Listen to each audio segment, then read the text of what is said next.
आप सभी को प्रणाम। मैं हूँ आचार्य दीपा और आप सभी का बहुत बहुत स्वागत करती हूँ। आज हम बात कर रहे हैं केतु के बारे में। जिनके द्वितीय भाव में केतु होते हैं उनके जीवन में केतु के कैसे परिणाम रहते हैं और जिसके बारे में हम चर्चा करेंगे। इससे पहले यदि आप मेरे चैनल पर पहली बार हैं तो प्लीज चैनल को सब्सक्राइब कर दीजिएगा और वीडियो को प्लीज लाइक कर दीजिएगा, क्योंकि आपके आशीर्वाद की मुझे बहुत ज्यादा जरूरत है।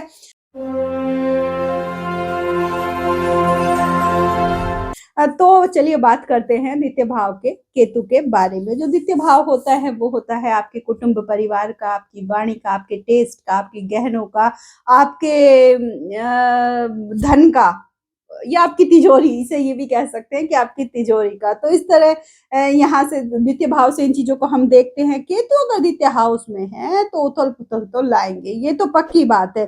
सेकंड हाउस में जो एनर्जी होती है वो होती है मून की, वीनस की और जुपिटर की, और इसके जो कारक होते हैं वो होते हैं मरकरी।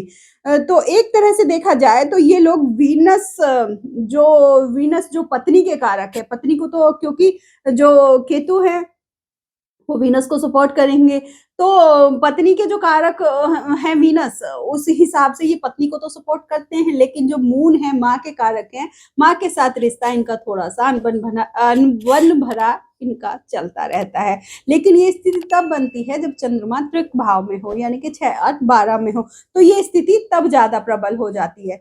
सेकंड भाव में बैठकर केतु धन जुड़ने नहीं देते हैं, यानी कि आपका बैंक बैलेंस होने नहीं देते हैं, पर कमी भी कुछ नहीं रहती है। काम तो आपके चलते ही रहते हैं।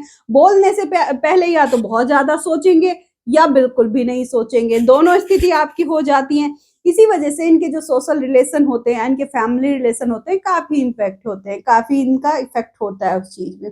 केतु धड़ है, केतु के पास सर नहीं है, तो इनका काम है चलना। पैर इनके पास है तो इनका काम है चलना, जिधर मर्जी उधर ये चल पड़ते हैं। तो ज्यादा स्टेबल होने नहीं देते हैं चीजों को।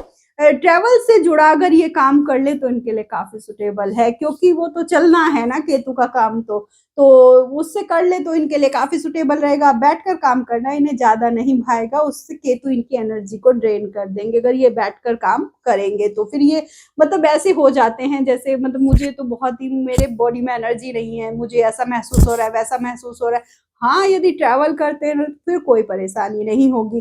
जिनके सेकंड हाउस में केतु होते हैं, ऐसे लोगों की साइकोलॉजी बहुत ज्यादा अच्छी होती है। बातों बातों से सामने वाले की मन की बात को भाप लेते हैं कि वो कहना क्या चाहता है।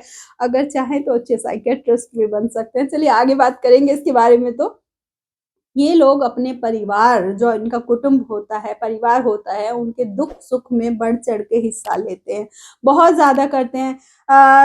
मतलब फिर भी इनके परिवार के लोग ना इन्हें कभी भी समझते नहीं है, कभी भी इनकी वैल्यू इतनी नहीं होगी जितनी होनी चाहिए, जितना ये करते हैं अपने परिवार के लिए। मोस्टली ऐसा देखा जाता है, क्योंकि समय समय इन्हें ना क्या होता है, जब ये इरिटेट हो जाते हैं, जब ये करते जा रहे हैं, उनको इसका क्रेडिट नहीं मिल रहा है, तो फिर ये इनका गुस्सा ना फूट पड़ता है, फिर ये गिना देते हैं मैंने ये किया, मैंने किया। इससे इनके रिश्ते खराब हो जाते हैं। तो ये स्थिति इनके साथ बनी रहती है। हालांकि केवल कभी कभी होगा, वरना आप महसूस तो हमेशा करेंगे कि बोल दूं सामने वाले को, यहाँ सुना दूं, यहाँ सुना दूं, मैंने ये किया, मैंने ये किया, पर मन में ज्यादा रख लेते हैं, बोलते थोड़े से कम ही हैं। इनके साथ ये स्थिति बनी रहती है।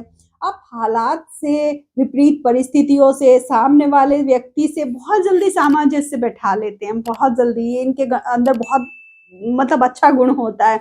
सेकंड हाउस धन का होता है, तो केतु धन को आकर्षित तो करते हैं, धन को तो होते हैं, पर यहाँ एनर्जी वीनस की होती है तो खर्चे आपके उतने ही होंगे। ना धन की कमी रहेगी और ना खर्चों की कमी रहेगी, तो दोनों तरह से होंगे। एक हाथ से आएगा, दूसरे हाथ से जाएगा। वो दिखाई देगा कि हाँ मैं तो इतना कमाता हूँ, अच्छा मेरी सैलरी तो इतनी है महीने की। हाँ है भैया, हमें भी पता है, लेकिन जब महीने के एंड में आए तो कितनी बची है अकाउंट में? कुछ भी नहीं बचा है। कई बार महीना खत्म होने से पहले सैलरी खत्म हो जाती है। ऐसे लोगों के साथ ऐसा भी होता है जिनके द्वितीय भाव में केतु होते हैं।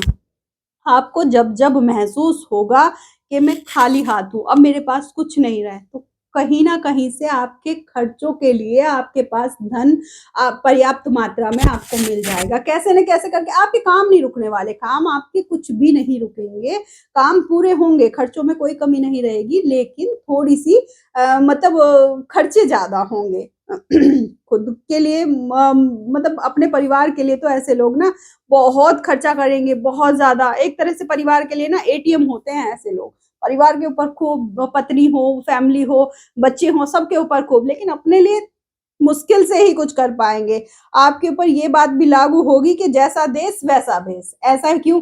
क्योंकि आप जहाँ भी जाते हैं उस माहौल के अकॉर्डिंग अपने आप को ढाल लेते हैं लोगों के साथ, या यूँ कहें कि लोगों से पब्लिक डीलिंग करना आपको बहुत ज़्यादा अच्छा होता है। आपको प्रोफ़ेशन बना लेना चाहिए इसको, और आप इसे अपना मतलब मैंने बताया कि जैसे आपको पब्लिक डीलिंग करना अच्छा लगता है, प्रोफ़ेशन बना सकते हैं। जैसे कि आप अच्छे साइकियाट्रिस्ट हो सकते हैं, आप काउंसलर हो सकते हैं, इस तरह से आप सोच सकते हैं। इस मैंने पहले भी बताया कि आप लोगों के मन की बात को भाँप लेते हैं, तो बातों-बातों में जान लेते हैं कि कौन कितने पानी में है या कौन क्या चाह रहा है, तो आप अच्छे साइकियाट्रिस्ट भी बन सकते हैं, ये मैं आपको सलाह भी दूँगी। ट्रैवलिंग से इनका गहरा नाता रहता है, बहुत ट्रैवलिंग ये लोग करते हैं। यदि जिनके सेकंड हाउस में केतु है, ऐसे लोग गवर्नमेंट जॉब में हो, तो जैसे ही मतलब अब लगेगा ना कि अब मैं यहाँ सेटल हो गया हूँ, तुरंत बिस्तर बन जाएगा। बहुत बिस्तर बंधा ही रहता है इनका, बहुत इनके ट्रांसफ़र होते हैं। मतलब ट्रांसफ़र तो इनके इतने इनके साथ के कितने लोग बैठे ही रहते हैं डिपार्टमेंट में, लेकिन ये घूमते-फिरते रहते हैं। यानी बहुत लोगों से मिलने का, बहुत जगहों पर जाने का मौका केतु इनको देते हैं। या आपका वर्क प्लेस घर से इतनी दूर होगा कि आपको ट्रैवल काफ़ी करने पड़ेंगे, ऐसा भी हो सकता है। जिनके सेकंड हाउस में केतु हो, मार्स और मून की दृष्टि यदि इन पर पड़ जाए, तो फिर तो पैर बिल्कुल नहीं टिकने देंगे। कि जैसे ये द्वितीय भाव में है, मून आपके 8th हाउस में हो गए, या फिर आपके मार्स की इन पे दृष्टि हो गई, क्योंकि मार्स की तो 3 दृष्टियाँ होती हैं। इनकी चौथी, 7वीं और 8वीं, तो कहीं से अगर मार्स इनको देख रहे हैं, इनकी दृष्टि इनके ऊपर पड़ रही है, तो फिर इनके पैर नहीं जमते हैं। फिर तो इनका मतलब बहुत ज़्यादा उथल-पुथल, जैसे ही लगेगा अब स्मूथ चलेगी, तुरंत से इनका कुछ ना कुछ नया बखेड़ा खड़ा हो जाता है। रही बात कुछ उपायों की, जिनके द्वितीय भाव में केतु होते हैं, तो उनको कुछ उपाय भी कर लेना चाहिए। आपको बुधवार के दिन शिव मंदिर में जाकर कुछ खट्टा ज़रूर चढ़ाना चाहिए, चाहे वो इमली हो, क्योंकि इमली के तो कारक भी देखिए केतु ही हैं। तो इमली आप चढ़ा सकते हैं। आप इसको बुधवार के दिन या शनिवार के दिन, कोई भी एक दिन आप इसको चुन लें, तो आप चढ़ा सकते हैं। आप केतु की जो अगर दशा भी चल रही है आपकी कुंडली में इस टाइम, तो आप गणेश जी भगवान के मंदिर में ध्वजा आप पताका लगवा सकते हैं, ध्वजा लगवा सकते हैं, तो ये करना है। आपको धार्मिक यात्राएँ भी, देखिए यात्राओं से तो आपका गहरा नाता है, यात्राएँ तो जब तक आप हैं, यात्राएँ तो आप करेंगे। तो कोशिश करें कि वर्ष में 1 बार आप किसी धार्मिक स्थल पर, कहीं तीर्थ स्थल पर भी ज़रूर यात्रा करें, ये आपके लिए बहुत ज़्यादा अच्छा है। अपने मस्तक और नाभि पर केसर का तिलक आप ज़रूर लगाएँ। पूजा करने के बाद, आप नहाने के बाद जब मंदिर में आप माथा टेकते हैं, तो आप केसर का तिलक अपने मस्तक और माथे पर ज़रूर लगाएँ। कोई भी बड़ा कार्य करने से पहले अपने इष्ट देव को मन ही मन नमन ज़रूर कर लें, ये आपके लिए बहुत अच्छा है। तो ये आपके लिए कुछ उपाय भी हैं।